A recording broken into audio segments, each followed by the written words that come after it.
intimidasi kepada kepala desa, bahwa intimidasi kepada para kepala desa se-Jawa Tengah ini telah terjadi sejak masa kampanye pelaksanaan pemilihan presiden dan wakil presiden tahun 2024 yang dilakukan dengan modus pemanggilan kepala desa dalam klarifikasi terkait dengan penggunaan dana desa dan atau pengelolaan dana Banprov Jawa Tengah, yakni Kepala Desa Geyer Kabupaten Grobogan, video bukti, Kepala Desa Jatiharjo Kabupaten Grobogan, Kepala Desa Dimoro Kabupaten Grobogan, Kepala Desa Sinan Kecamatan Bawen.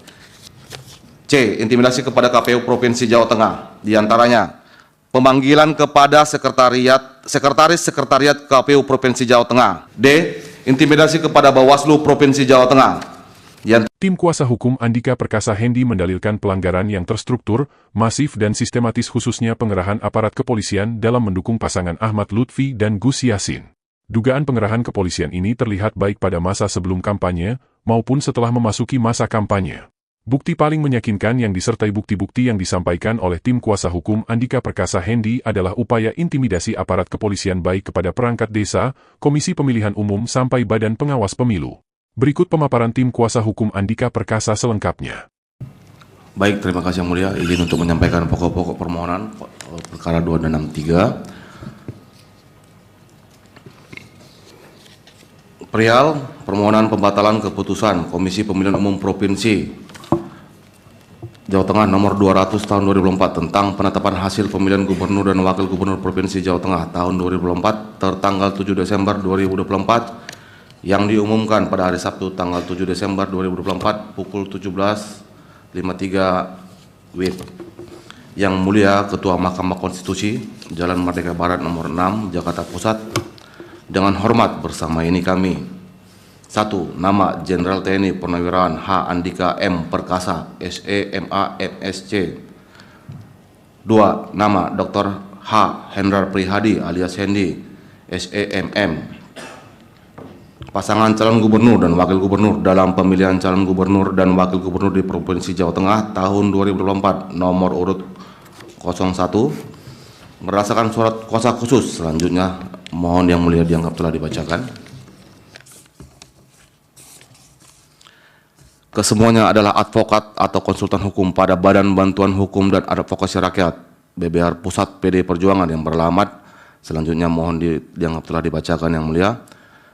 Terhadap Komisi Pemilihan Umum Provinsi Jawa Tengah berkedudukan di Jalan Veteran nomor 1A Bendungan Gajah Mungkur. Selanjutnya dianggap telah dibacakan Yang Mulia.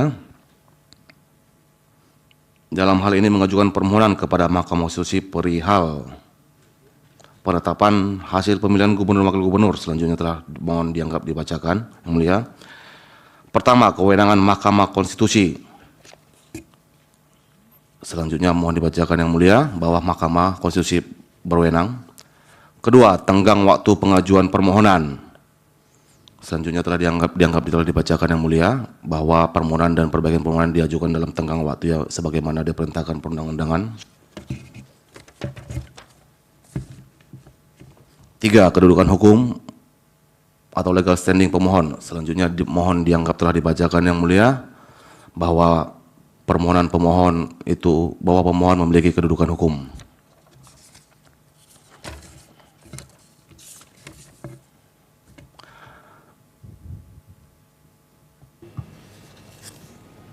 Bisa langsung ke dalil-dalil kalau begitu. Baik. Selanjutnya poin 4, pokok permohonan. Sebelum kami menguraikan dasar dan pengajuan pokok permohonan ini, maka sebelumnya kami akan mengutip dissenting opinion dari 3 hakim Mahkamah Konstitusi dalam putusan perselisihan hasil pemilihan umum presiden tahun 2024 nomor 2 garing PHPU Pres tertanggal 22 April 2024 yang menurut kami sangat penting dan sangat relevan dalam perhelatan pilkada tahun 2024 ini. Sebuah pilkada yang diwarnai dengan ancaman, intimidasi dan kecurangan yang sangat terstruktur, disusun secara sistematis dan berpengaruh di seluruh daerah yang menjadi konsentrasi dari pertarungan politik kontemporer saat ini, yang mana akan kami uraikan di bawah ini. Pertimbangan Hakim Konstitusi Eni Nurbaningsi. Mohon izin kami hanya akan membacakan yang kami garis bawahi Yang Mulia.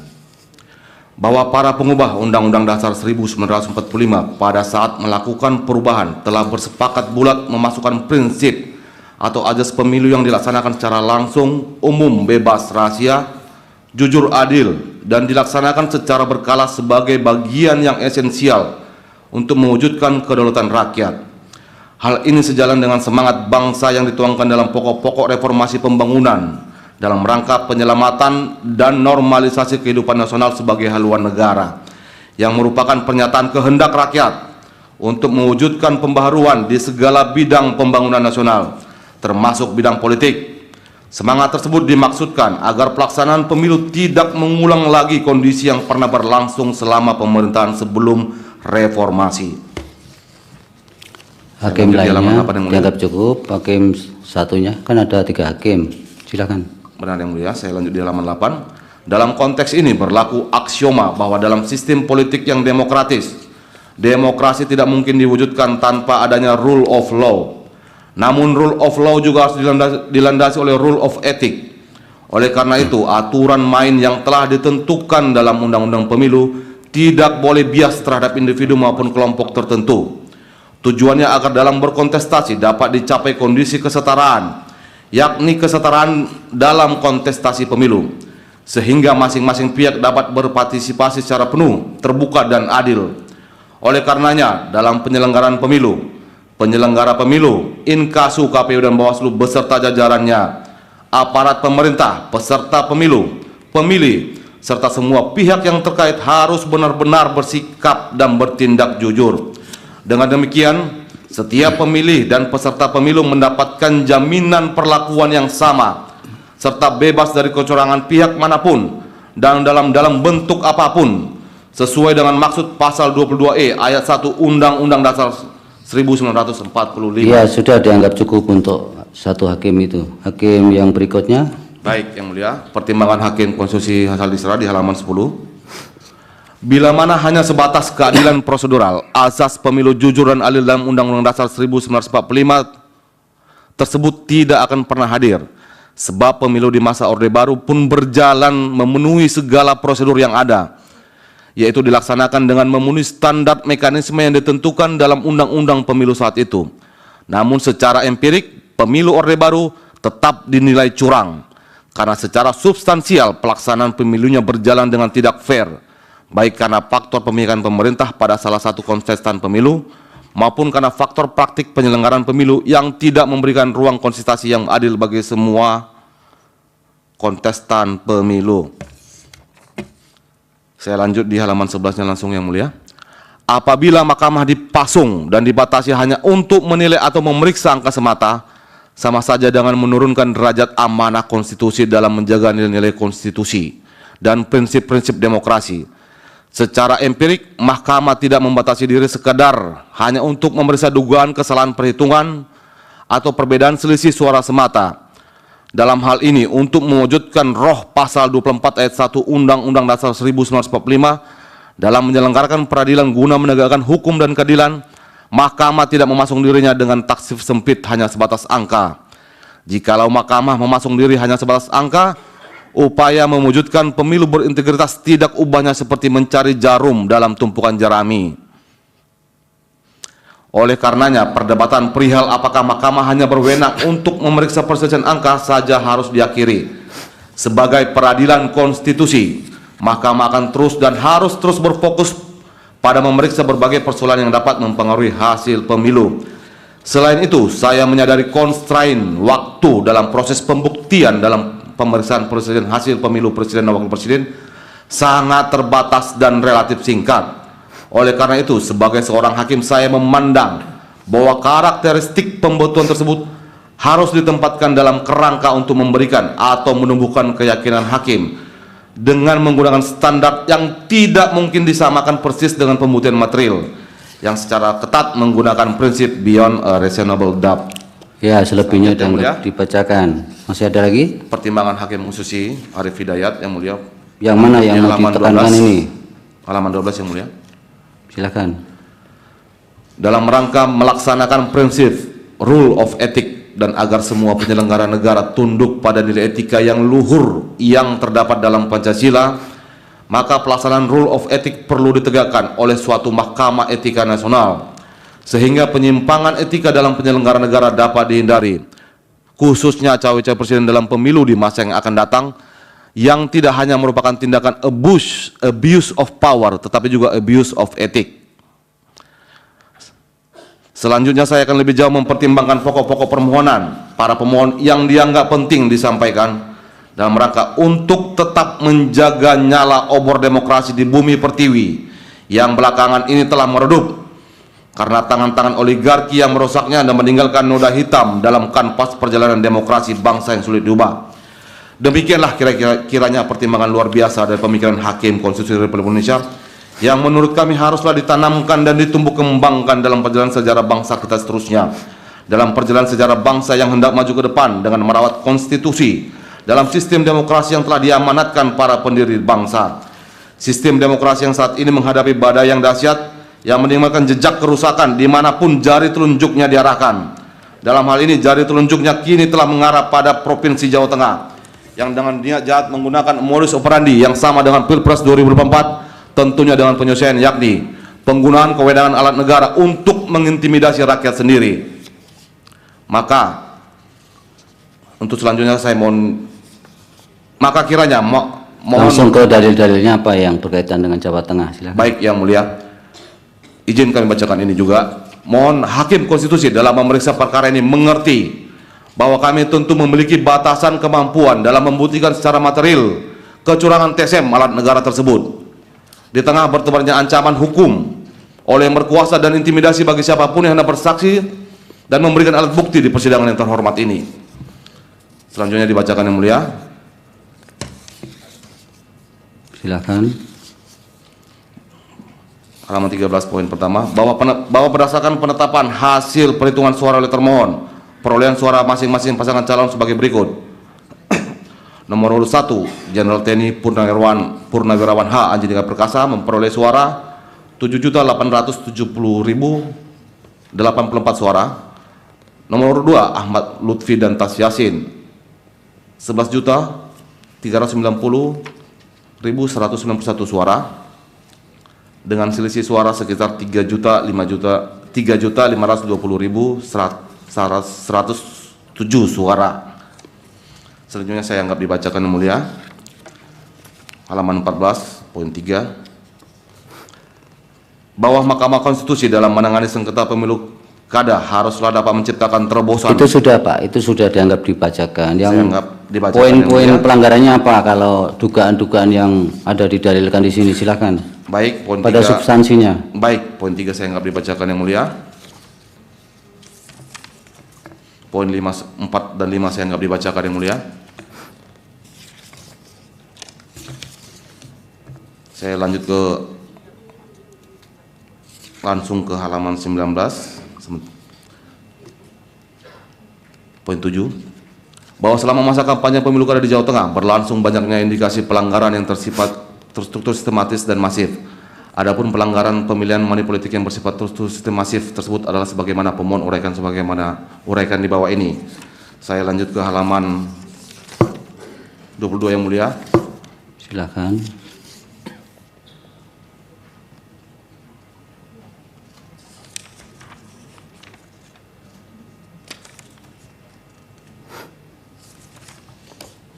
Saya lanjut ke halaman 24 aja Yang Mulia. 24. Ya. Silakan. Bahwa dengan demikian terlihatlah hubungan sejarah kedekatan antara calon gubernur Ahmad Lutfi dengan Kapolda Jawa Tengah dan PJ Gubernur Jawa Tengah beserta struktur di bawahnya dan struktur ASN dengan pusat hubungannya adalah Presiden ke-7 Republik Indonesia Joko Widodo. Hal mana sudah dipersiapkan sebelumnya untuk mengkondisikan siapa calon gubernur dan bagaimana menjamin kemenangannya dalam Pilkada tahun 2024. Ada bagan Yang Mulia. Ya. Saya anggap dibacakan. Itu adalah peta dugaan kepolisian berbuat tidak netral saat Pilkada serentak di Provinsi Jawa Tengah yang diambil dari YDK dan Temis Indonesia.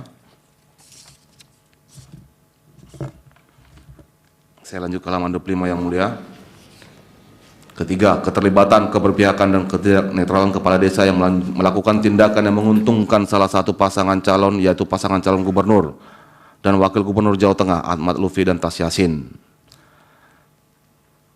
Sebelum penetapan pasangan calon, saya anggap dibacakan Yang Mulia. Silakan.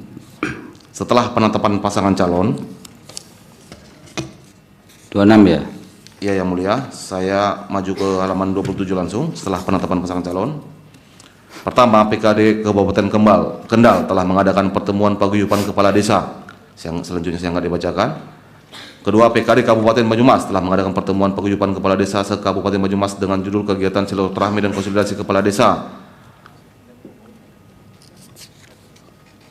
dengan tema PKD 1 Komando bersama sampai akhir di Hotel Meotel Purwokerto hari Senin 21 Oktober 2024. Ketiga, PKD Kabupaten Pemalang telah mengadakan pertemuan paguyuban kepala desa se-Kabupaten Pemalang dengan judul kegiatan yang sama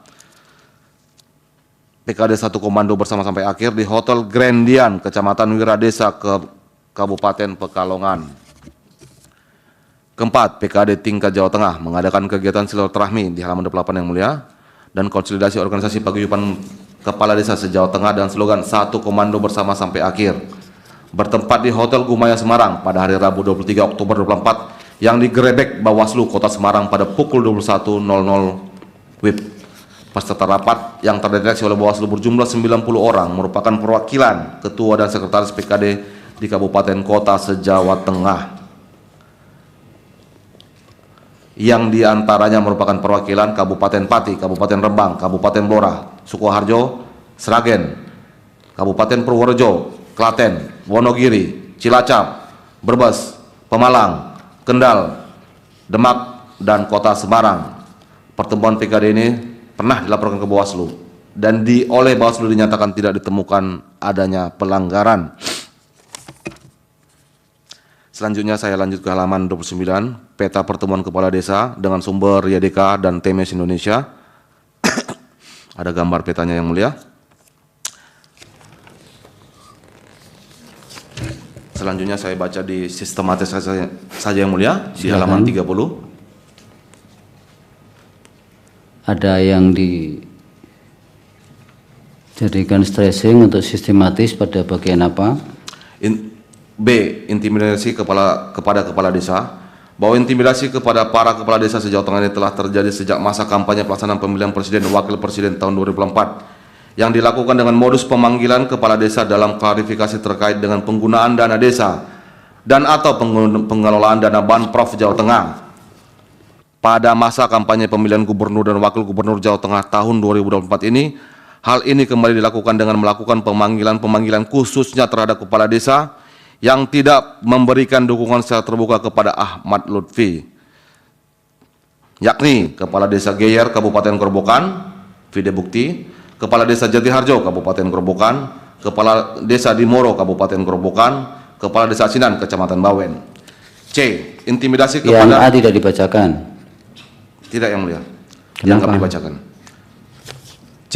Intimidasi kepada KPU Provinsi Jawa Tengah, diantaranya pemanggilan kepada sekretaris sekretariat KPU Provinsi Jawa Tengah berdasarkan surat nomor B selanjutnya dibacakan di Reskrimsus perihal undangan wawancara klarifikasi perkara tertanggal 21 Oktober 2024.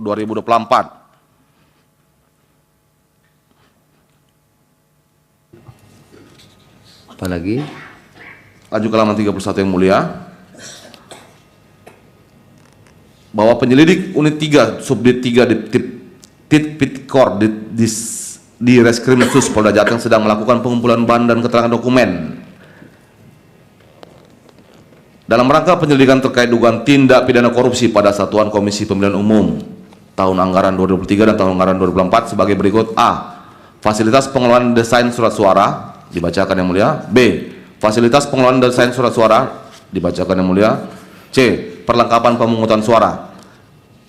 Poin 2 Romawi, pemanggilan kepada sekretaris sekretariat KPU Provinsi Jawa Tengah pada tanggal 14 Oktober 2024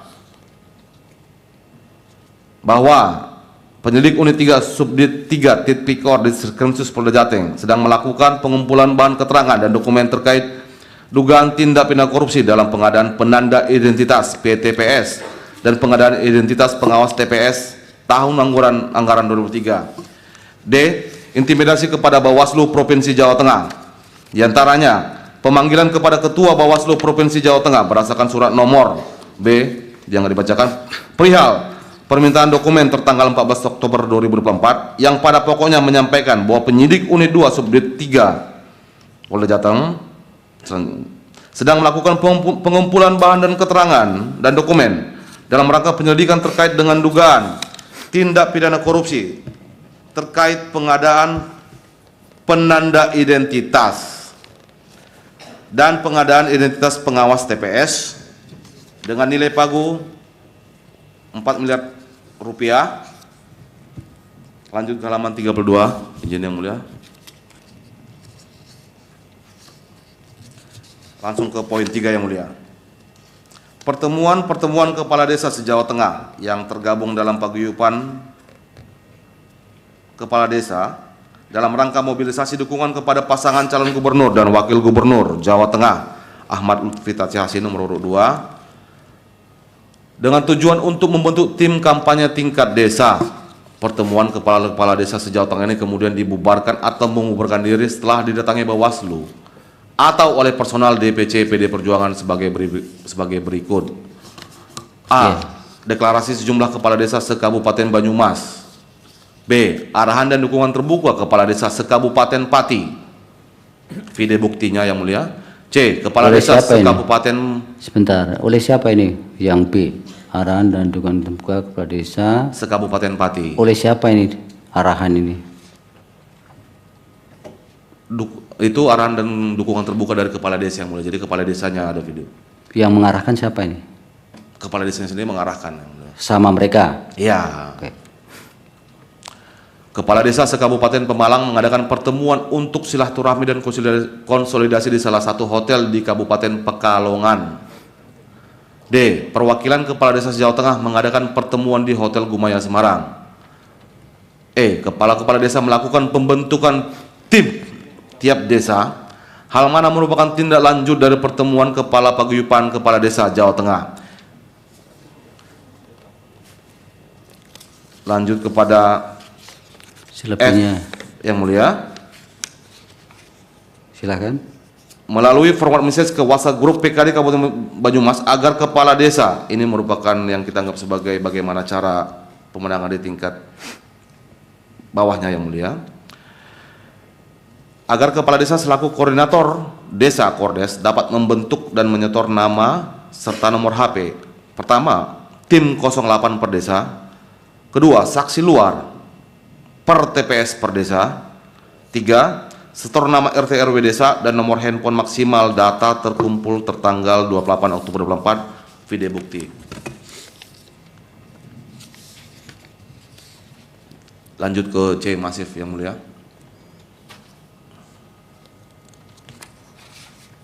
Lanjut ke halaman 35 mulia. Di sini adalah tabel perolehan suara pasangan calon gubernur di wilayah yang Kapolresnya diganti pada Juni tahun 2024, 6 bulan sebelum pemungutan suara.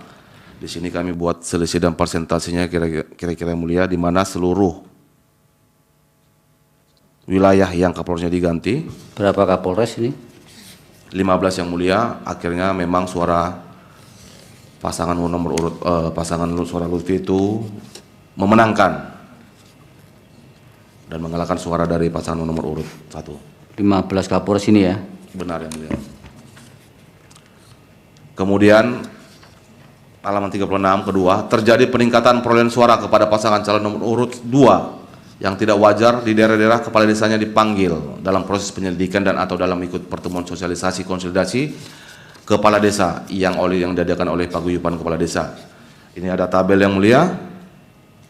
Di sini kira-kira yang kita memiliki buktinya, di mana hampir seluruhnya menang kepala desanya yang dipanggil, kecuali untuk khusus desa Asinan itu di halaman 37. Jadi ini kami menjelaskan keterkaitan dengan perolehan suara, kenaikan suara yang signifikan.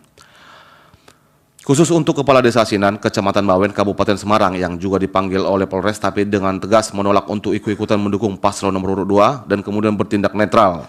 Maka yang menang di desa Asinan tersebut adalah paslon nomor urut 1 Andika Hendi.